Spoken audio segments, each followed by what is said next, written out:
Cet organe de la taille d'un point dans votre poitrine fait plus que pomper le sang. C'est le véhicule de votre évolution spirituelle, le cœur de votre conscience. Votre cœur n'est pas là uniquement pour vous maintenir en vie, il est chargé de vous aider à libérer votre potentiel spirituel. Nos ancêtres le connaissaient déjà à l'époque. Toutes les traditions mystiques et tous les enseignements de sagesse ancienne pointent vers la même vérité. Votre cœur est la porte d'entrée vers l'illumination. C'est votre temple intérieur, votre flamme sacrée et votre sagesse divine. Dans le soufisme, ils l'appellent le trône de Dieu. Les anciens Égyptiens le voyaient comme la balance de Maat, qui pesait la vérité de l'âme. Pour les yogis, c'est le chakra Anahata, le son non frappé de la vibration cosmique. La sagesse mystique a ouvert la voie à la découverte expérimentale du lien entre votre cœur et vous en tant qu'esprit. La science moderne rattrape enfin ce que les anciens savaient. Votre cœur génère le champ électromagnétique le plus puissant du corps, 60 fois plus puissant que votre cerveau. Oui, 60 fois plus puissant que votre cerveau. Imaginez, chaque émotion, chaque sentiment et chaque intuition émanent de ce champ. L'Institut HeartMath estime qu'ils ne font qu'effleurer la surface des canaux énergétiques du cœur. Je vais vous montrer comment les cultures mystiques anciennes et modernes considèrent l'importance spirituelle du cœur et comment vous pouvez utiliser cette connaissance pour développer votre conscience. Dans l'ancienne Kémet, aujourd'hui connue sous le nom d'Égypte, le cœur était vénéré comme bien plus qu'un simple organe physique. Ils l'appelaient Ibi et le voyaient comme la source de la sagesse humaine, des émotions et de la personnalité. C'était profond pour eux. Ib était également compris comme la conscience, le dépositaire des désirs subconscients et la mère de la venue à l'existence. La compréhension kématique du cœur était profondément sophistiquée. Ils le voyaient comme la source de Maat, leur concept de karma et la mère de la réincarnation. Ils croyaient que Ib était soumis à un examen par la propre faculté de sagesse de chacun, et que le cœur façonnerait son destin en fonction de sa volonté, de ses désirs et de sa compréhension de son vrai moi. Cela concorde remarquablement avec les neurosciences modernes qui ont découvert que le cœur possède son propre cerveau, un système nerveux intrinsèque avec environ 40 000 neurones capables de penser et de ressentir de manière indépendante. Les anciens Kémètes considéraient également le cœur comme un guide, un oracle intérieur pour ceux qui cherchaient à vivre une vie de vérité. En apaisant l'esprit et en écoutant le cœur, ils croyaient pouvoir accéder à une intelligence supérieure et trouver la vérité au-delà de la simple pensée. Cela résonne avec les pratiques modernes de méditation centrées sur le cœur et de développement de l'intuition. C'est comme si ces anciennes idées étaient redécouvertes et validées par notre science la plus avancée. Bien que beaucoup d'entre nous ne se soucient pas de la validation scientifique, les soufis, les mystiques islamiques, pratiquaient la prière du cœur, concentrant toute leur attention sur le centre du cœur. Et devinez quoi? Des recherches modernes menées par l'Institut HeartMath montrent que la méditation centrée sur le cœur peut modifier considérablement les schémas d'ondes cérébrales, améliorant ainsi la régulation émotionnelle et le bien-être spirituel. L'Institut HeartMath a découvert que le champ électromagnétique du cœur peut être mesuré à plusieurs mètres de votre corps. Vous diffusez littéralement l'énergie de votre cœur dans le monde qui vous entoure.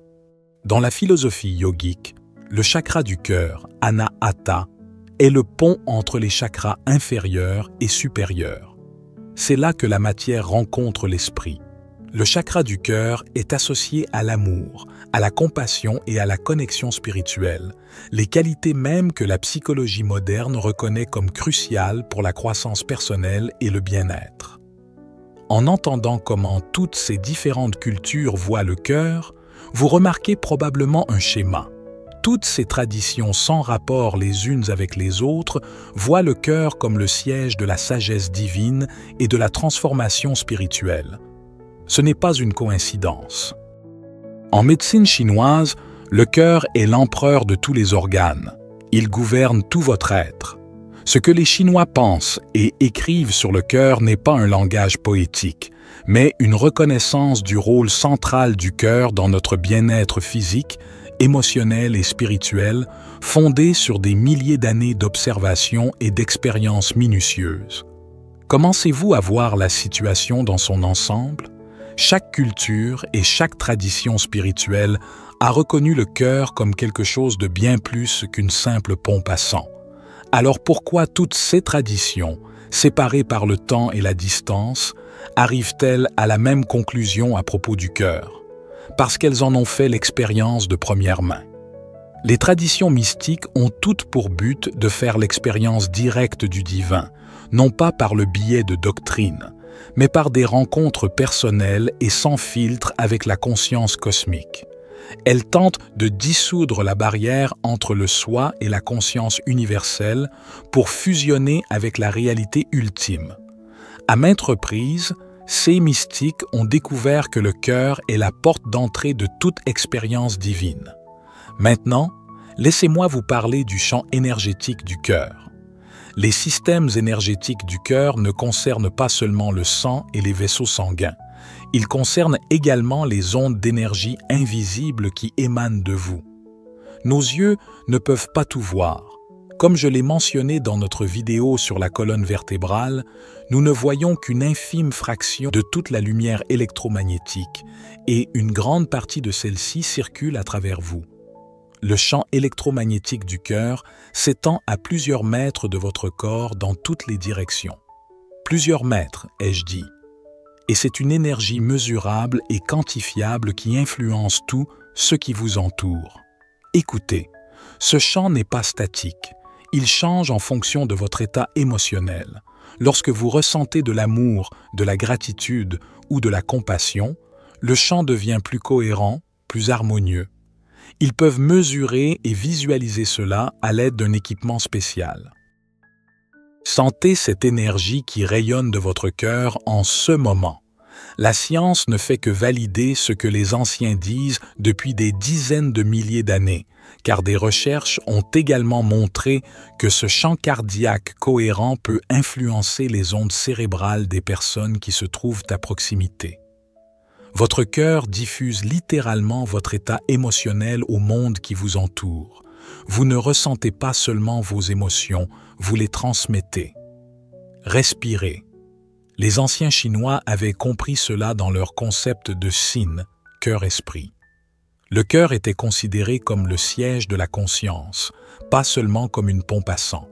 Très semblable aux enseignements de l'ancien Kemet que j'ai mentionné plus tôt, les Chinois ont reconnu le lien intime entre nos émotions, nos pensées et notre état spirituel bien avant que la science moderne ne les rattrape.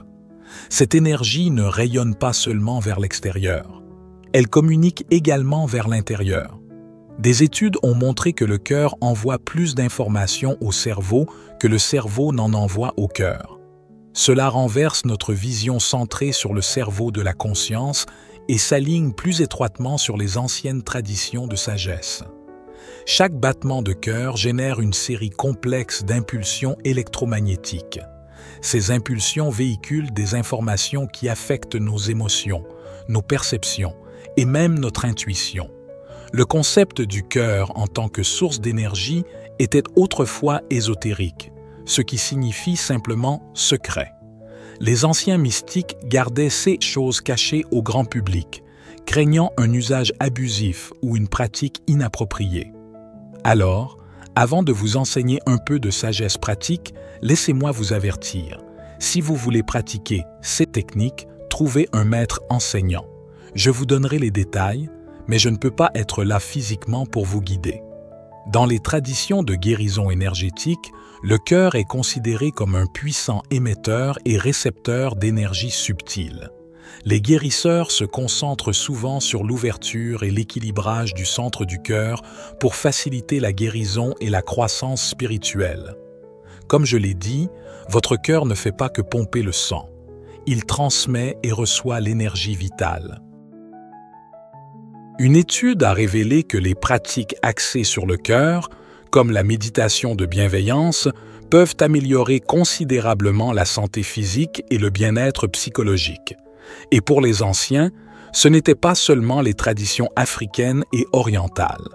Dans le christianisme ésotérique, le Sacré-Cœur symbolise l'amour divin et la compassion, représentant une connexion directe avec le divin. Dans la Kabbale, la tradition mystique juive, le cœur est associé à Tifret, représentant l'harmonie, la beauté et la compassion. Il est considéré comme le point d'équilibre de tout l'arbre de vie. Les soufis parlent de polir le miroir du cœur pour refléter la réalité divine. Au fur et à mesure que vous vous développez spirituellement, votre cœur devient plus raffiné, vous permettant de percevoir la réalité de manière nouvelle et profonde. Cette idée du cœur comme organe de perception spirituelle n'est pas seulement mystique, elle est scientifique. Cela correspond parfaitement à notre compréhension du système nerveux complexe du cœur et de son rôle dans l'intuition et l'intelligence émotionnelle. Votre cœur est une antenne pour l'énergie cosmique. Je vais vous montrer comment travailler avec cette énergie et comment faire résonner la puissance dans votre cœur. Tout d'abord, la conscience est la clé. Lorsque vous vous connectez à votre cœur, vous vous connectez à la diffusion de votre âme. Essayez ceci dès maintenant. Placez votre main sur votre cœur. Sentez son battement régulier. Ce n'est pas seulement une sensation physique, vous touchez le cœur même de votre être. Ressentir ces émotions consciemment et intentionnellement à chaque séance. Commençons par une pratique de cohérence cardiaque. Asseyez-vous confortablement et fermez les yeux. Placez votre main sur votre cœur. Respirez lentement et profondément, en imaginant que vous inspirez et expirez par la zone du cœur.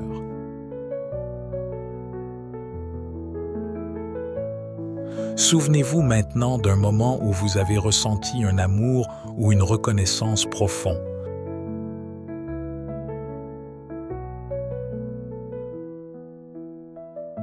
Ressentez vraiment cette émotion dans votre cœur.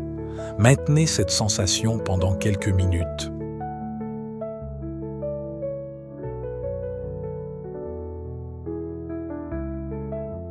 En continuant cette pratique, vous pourriez ressentir une chaleur ou une expansion dans votre poitrine.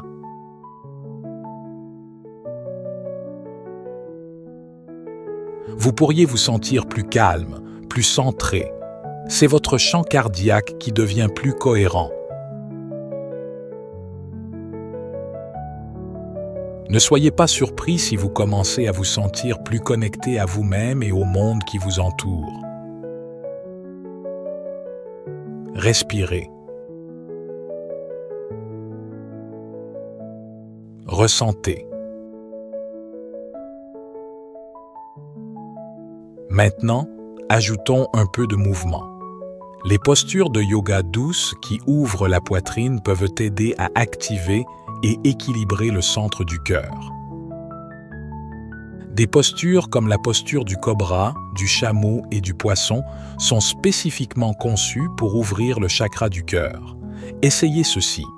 Tenez-vous droit, les pieds écartés à la largeur des hanches. En inspirant, levez les bras sur les côtés et au-dessus de votre tête, en ouvrant votre poitrine. En expirant, joignez vos paumes devant votre cœur en position de prière.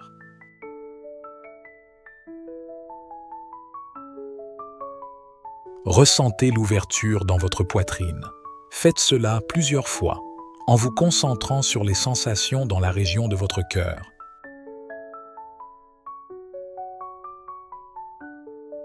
Respirez. Vous n'étirez pas seulement les muscles, nous activons votre centre cardiaque, permettant à l'énergie de circuler plus librement dans les canaux. La respiration profonde stimule également le nerf vague, essentiel à la communication cœur-cerveau. Des recherches récentes montrent que la stimulation du nerf vague peut améliorer la variabilité du rythme cardiaque, un indicateur clé de la santé émotionnelle et physique. Prêt pour une pratique plus avancée? Essayez cette technique de méditation cardiaque. Asseyez-vous confortablement avec la colonne vertébrale droite. Placez vos mains sur votre cœur, l'une sur l'autre. En inspirant, imaginez attirer l'amour et la lumière dans votre cœur. En expirant, rayonnez cet amour et cette lumière vers le monde. Faites cela pendant 20 minutes en vous concentrant sur la sensation dans votre cœur. Cette pratique est basée sur la compréhension du cœur comme centre d'énergie spirituelle. En concentrant votre attention et votre respiration sur votre cœur, vous activez sa sagesse et son pouvoir inné. N'oubliez pas que la cohérence est la clé. Même quelques minutes de pratique cardiaque concentrée chaque jour peuvent conduire à des changements transformateurs de vie au fil du temps. Les anciens mystiques le savaient, et nous ne devons pas oublier cet héritage et cette sagesse mystique. Ils ne pratiquaient pas seulement occasionnellement. C'était quotidien, toutes les heures, intensément et intensément. Prenez conscience de votre cœur tout au long de la journée.